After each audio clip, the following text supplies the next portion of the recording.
Hi, this section is subsequent lecture for the third module, and in this module we are going to look at the uh, fatigue load and different kind of cross section where different kind of forces is going to act, and with respect to that, how to denote their notation, and with respect to the element, how we going to denote on that element, and also once again we have to find out the different parameter which will help us to draw that Mohr circle. So we are going to see in the detail, and in the previous section we already have seen the impact load, and how that impact load is going to affect on that change in length, and the stresses which are going to produce. And in this condition, in that condition, we used to apply the impact factor. uh, so with respect to that, the effect which is generated by the impact is comparatively higher in the normal condition, compared to the normal condition. And now we move to the our today's session, and we are going to start on the fatigue load. And fatigue is a kind of a failure word, and due to this uh, fatigue, there are a lot of element failure which is happened inside your application, basically for the mechanical application. And those who are as a design engineer, they should once again we have to think about the fatigue load, because uh, uh, due to the change in the load and their direction, it will create a fluctuation, and due to that fluctuation, it went to the this kind of failure.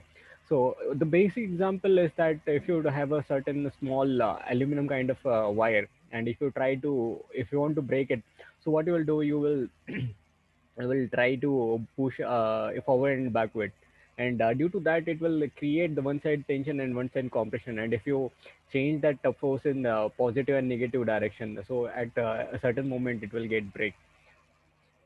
So this kind of this is the fluctuation of load, and it's vary with respect to time and space. The magnitude, sometime magnitude will remain the same of that forces, or it might vary. So with respect to that different parameter, it has distributed in a different it has given a different name to that kind of forces. The first force we are going to discuss is the gradual force, and we already have seen this gradual force in the impact stresses, but once again we are going to repeat this is gradual stresses. Gradual load is nothing but the load is you applying for the long distance, that time span is quite large, and the magnitude remains constant. That kind of load is called as gradual load.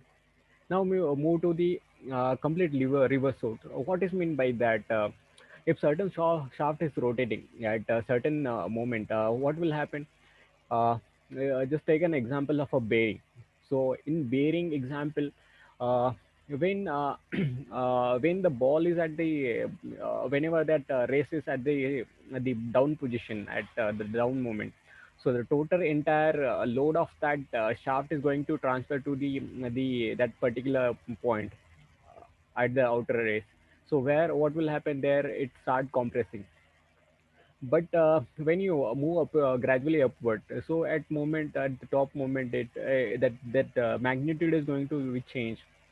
But in this condition, the magnitude will remain same only. And the best example for this is, if you they used to ask a different kind of example on this, that one weight is add in the rotating shaft. So what will be the effect on these the stresses? And it also used to ask in the machine design as well. So they used to find out the fatigue. So fatigue states and different kind of theory have to prove with respect to that. So in this condition, if the rod is continuously moving and you have added weight into it, so the upper portion of this rod is continuously in the tensile stresses, in the compressive stress, and after that is in tensile stresses, because it is continuously moving. First, the top portion is going to be in the this bending moment, and after that the half portion remaining portion went to the bending moment. and half in tension moment. So just because of this kind, and that in that condition the weight remains constant. So here you can see that the direction of the forces is changing, but the magnitude remains constant. So that kind of force is called as a completely reverse kind of force, and it's a fluctuating force. Now we move to the fluctuating uh, fatigue load. So fluctuating fatigue load, it's nothing but in this condition your magnitude is changing with respect to the time. That firstly it's like I have taken example that it is sometime it is half and other time it is positive, but it never went to the negative, like completely reverse direction. So it is only varying with respect to time. So and the direction is not constant. So it's that kind of force we used to call as a fluctuating fatigue load. And now we move to the alternating fatigue load. So in this alternating word itself talked about the change in direction. So what will happen here? Alternating means here in this condition the magnitude of that force as well as the direction of that force is both are going to change with respect to time. And the another force is uh, repeated fluctuating load, and this kind of load is very common in the IC engine, because at a particular time the load is going to be act on the shaft, like connecting rod. So in the in the expansion stroke it is repeated in equal amount of time. So this kind of load, before the expansion stroke, at the expansion stroke, there the magnitude of force is very high compared to the other three strokes. So with respect to that stroke, we take as zero of forces, and the magnitude of the exhaust stroke is very high. So it is we take as it vary from zero to p, and this kind of force we called as a repeated fluctuating load. And now we have to move with respect to different cross section. And in this cross section I have taken example, and different kind of example, different kind of load, and after that I have combine all those kind of force together, and I have compared with respect to each other. So first, we are going to check with the axial load, the different kind of load is going to act on that element. After that, we will going to see is the cross section of plane, at what plane we are going to apply the forces on this element. That after the longitudinal axis, with respect to the forces, with respect to longitudinal axis, what is the whether it is parallel or perpendicular, or what exactly its position with respect to longitudinal axis, also for the central axis, and type of forces we are going to calculate it. And uh, there is a different kind of forces which give the different kind of stresses. So we have to know that which kind of force is going to be developed inside it. The first kind of load we are going to say is the actual load, and the actual load we can see on the element. It's square kind of the element, and only the x direction we are going to apply the forces. Due to that rho x, rho x, nothing but stays in the x direction which are developed. And due to apply these forces, we apply these forces in the perpendicular direction to the cross section, and it is passing through the center of that act this rod. If you take an example of a rod, so it is passing through that load, which is passing through the center of that cross section. And that load is parallel along to the longitudinal direction, which is like at the center where your center is going to be act. So the longitude along the longitudinal axis, this kind of load is we are going to apply it, and central axis is also the same for this along the polar axis. So if such kind of force we are going to act, so in this kind, the stress in the x direction will be not going to be zero, but stress in y direction is zero, and due to the axial stress there is no shear stress is produced, because shear stress only produced during the bending as well as during the torque we are going to apply torque or couple. If you generate in the side that the cross section, then only the shear force is going to be generated. So we can with respect to this data we can able to find out the principal stresses and strain. Uh, uh, Now we move to the second cross section. So in this section, the force remain the axial, but it's acting away from the that longitudinal axis. So in this condition, the force is we applied. It's similar to the previous section, which is perpendicular to the area of cross section, and it is not going to pass through the center of that cross section, but it is actually parallel to the longitudinal axis and the parallel to the your polar axis as well. So in this condition, you know very well if you apply the forces at certain distance from the your center of axis. Due to this, it will create some kind of axial forces as well as the bending forces. So in this condition, in the topmost portion where the forces you are going to act in this condition, it will create the tensile forces, and due to the pulling forces, the bottom portion is going to be pushed in the negative direction. So in that condition, it will create positive as well as a negative bending. So, with respect to that, you can find out with the stresses in x direction, which is nothing but the combination of the axial stresses plus minus the bending stresses, and plus minus is if you're calculating at the topmost portion of this cross section, it will give positive, and if you're going to find out for the negative, due to the bending, it will reduce that axial stresses.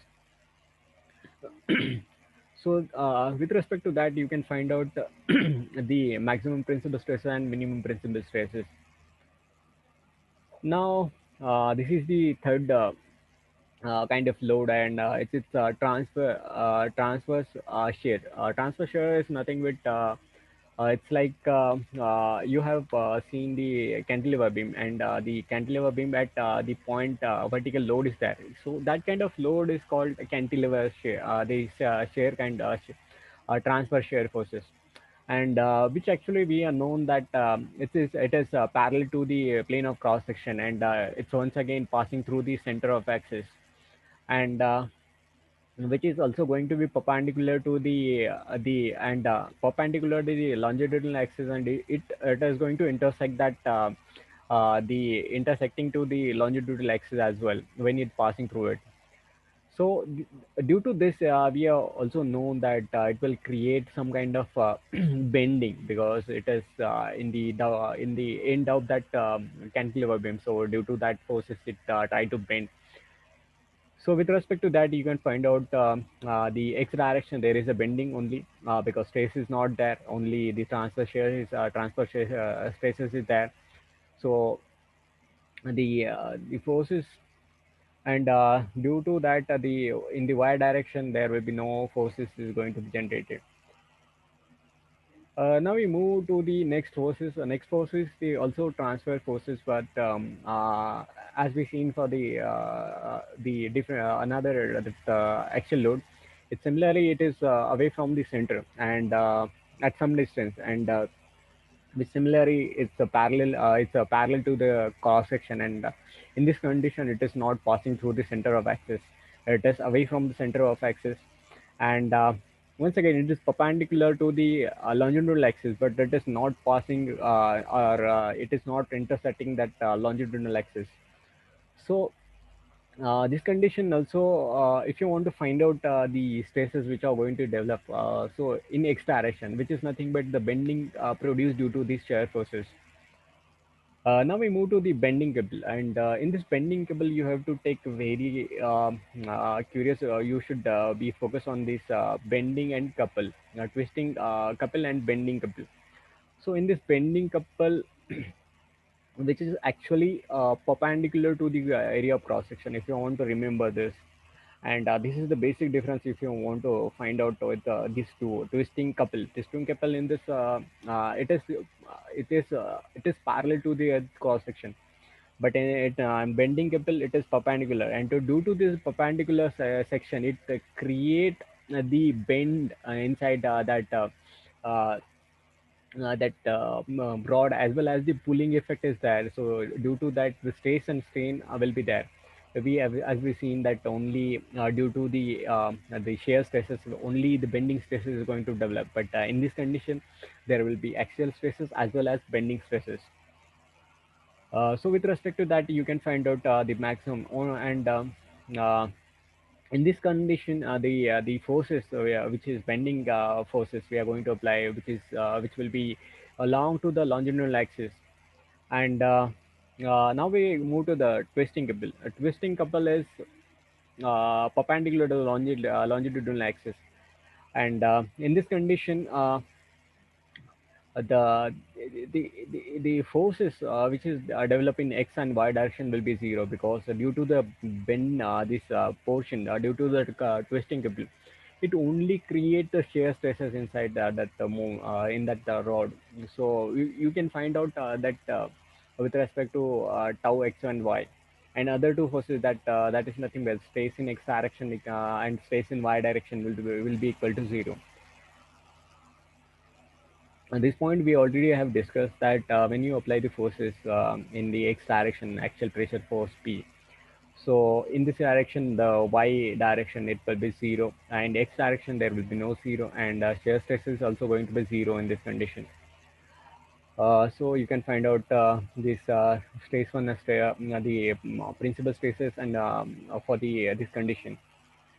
Now we're going to see the combination of this kind of forces, because mostly they were never used to ask any single forces on that element. If you understood the basic of that kind of forces, so you can combine these kind of forces, and you can study that. So in this condition, there is a axial as well as a torque which is applied on that element. So due to axial forces, it will create the thing stresses in the x direction, because we are applying the stresses in the x direction. And due to the torque, we are known that only torque is produced. It will help only to produce shear stresses, not the tensile stresses. So due to the X movement in the axial force, we are getting stress in the X direction, but there is no stress in the Y direction. And due to the torque, it will generate the shear stress in it, and just because of that, the tau xy will be not equal to zero. And with respect to this two values, we can find out the value for the maximum and minimum principal stresses. Now we move to the pure torque condition, and as we seen in the previous, only torque is applied in this condition. The stress only thing is applied, and it will only change the direction. The maximum minimum principal condition is the positive shear stress and the negative shear stress. Now we move to the other condition, which shows the combination of the twisting moment as well as the bending moment. And as we know that due to the bending, we used to create a bending, and due to the bending, the stresses is produced in the x direction, but there is no stress in the y direction. And due to the torque, which is twisting moment, we used to create the shear stresses. So with respect to this two parameter, we can find out the principal stress. Now we move to the combination of three, as the axial as well as torque plus the bending moment. So in this condition, we are known the axial forces, and due to the bending forces, we are going to generate the stresses in the x direction. So it is nothing but the combination of these two kind of forces, which is going to be act in the x direction, and there will be no force in the y direction, because there is no force which is create the stress in the y direction. And the shear stresses is not going to be zero, because of the twisting moment, and twisting moment is only helpful for to find the to generate the shear stresses. So with respect to this two parameter, you can find out the minimum and maximum principal stresses. Now these are the some condition where they use notation for the bending, and the bending the If it is the hollow section is concave shape, so we take as this kind of the bending as a sagging moment, and we take as a positive positive direction of bending. And if it is negative, it's convex. So in this direction, we used to call it as the hogging moment, and we take that kind of bending moment as a negative bending. Now is a backward contraction. So it's a different kind of now we have seen the horizontal condition in which we bending, but now see as a vertical. Now vertical movement is there, and if you try to apply the force in the backward direction, at I used to apply the force in the back side of his hand. So what will happen? It just bend in the backward direction. So it will be like this kind of shape. If I applied this kind of shape, it will create. So in this condition, we take as a positive direction. But in the second condition, what will happen? If you take the forces, and if you try to pull this hand in this direction, so what will happen? It will try to move in the backward direction. So due to that, this kind of shade is going to be generated in the vertical condition. So we take as a front contraction. So it we used to assume that this is the negative kind of the bending in the vertical direction. And there is another motion. If you want to understand the forces in the shear, basically it's very helpful. So if the two movement is going to be add on the element, so it will be in the vertical direction. So if it is move in this direction, what will happen? The direction at the center is going to be the deeper, and due to that, sagging moment is going to be generated. So this is the notation for positive bending. And the another is the negative direction. If it is opposite direction, if it is try to bend in this direction, so what will happen is the center section is going to be the up, and due to that, the negative, which is hogging bending, is going to be generated over there. So we take it as a negative. And shear forces already we have discussed, is if it is clockwise rotation, we take as a negative, and if it is anti-clockwise rotation of that shear forces, we take it as a positive. And this is the simple kind of example I have taken. So in this kind of example, I have taken the three kind of example. So in which the one cantilever beam is there, lever is there, and load is these three type of load we are going to add on that cross section is P, Q, and R. And there is a lever which is connected to the horizontal direction, and the fixed rod is we used to call it as a rod, and the notation A is for the rod, and A is for the lever. So the notation we have I have drawn is the axial. This is ATL, which is nothing but axial tensile transverse load, uh, and this is TSL, nothing but the transverse shear load. HTSL, nothing but the horizontal transfer shear load. And EAT mean nothing but the eccentric axial transfer load.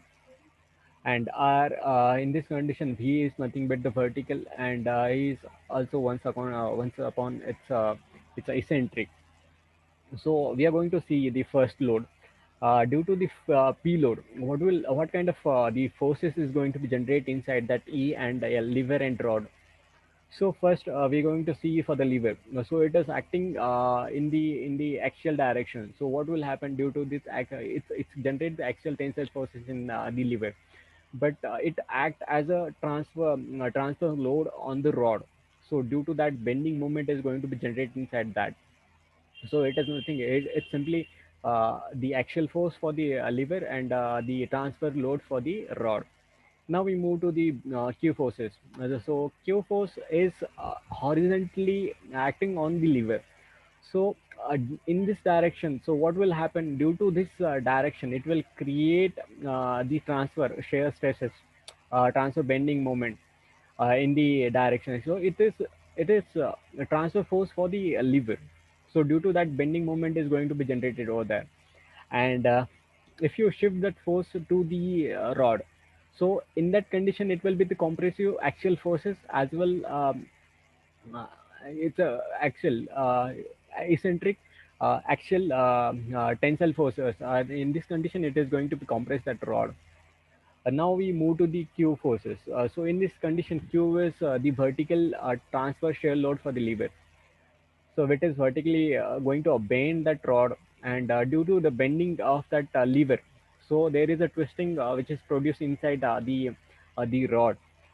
So first we for the lever in this condition, it is going to bend that lever, and due to the bending of lever, the A cross section is and here we used to call it as eccentric transfer shear load. So due to that, the twisting moment is generated inside the rod as well as the moment that vertical R which is going to be transferred to the that rod. So what will happen? This kind of two forces is going to be generated over there. So due to that two forces, one is the twisting moment, and second is the transfer forces. Due to the transfer forces, it will create the bending stresses, and due to the twisting moment, it create the shear forces. So that kind of force is going to be generated, and this kind of example you get in the major quantity in the gate example. And now we move to the second example in which the cantilever beam is there, and which is extended rod, and which extend in vertical direction, and along that plane of that rod we are going to apply the P forces. Due to that, what will happen? It will create the twisting. uh, it's not a twisting kind of, it's a bending moment. Due to that, it will create a bend of that rod, and he tried to twist the rod, and due to that, if you apply the force is going to be transferred to the center. So and this kind of free body diagram you can going to be generated. And similarly, if it is along the XL direction, you can see the free body diagram. Due to the P forces, it will create the twisting moment, and so when you transfer that force to the rod, so it will uh, create the equal and opposite forces. So it will be in the uh, here it is by mistake I have taken as positive, but in this condition, the third example in which the force P, the direction will be in the negative direction. Here is the simple example which is show the bending moment. So here is one horizontal simply supported beam, and at the A section it has a anti-clockwise 2 Newton meter of torque moment, and at the RA section, which is right hand section, which we are going to apply the different moment, and it's simply hogging moment. It's a clockwise direction, and 3 Newton meter, and at the center it's once again we apply the moment, another moment. So if you want to find out the value of RA and RB, which will be going to be a net moment, which you can take as a negative, anti-clockwise moment as a positive or negative. It's based on you. If you using the positive direction, you should use into throughout the syllabus, and divided by your span. So in this condition, if I take the clockwise direction as a positive direction, and anti-clockwise as a negative direction, so here I will get the value, net moment value is 6, and 5 plus 7, 8, 8 minus 2, 6. 6 divided by total span. Span is nothing but 5 meter, 6 by 5. So here is the value for the RA and RV will be 6 by 5. So this is the end of this third module, and next in the next module we are going to actually went to the depth of that this kind of application, which we discussed about the shear force diagram, bending moment diagram, and another kind of stuff which is related relevant to this. If you understood this kind of concept, it will be going to be very easy for you to understand the use of this kind of concept.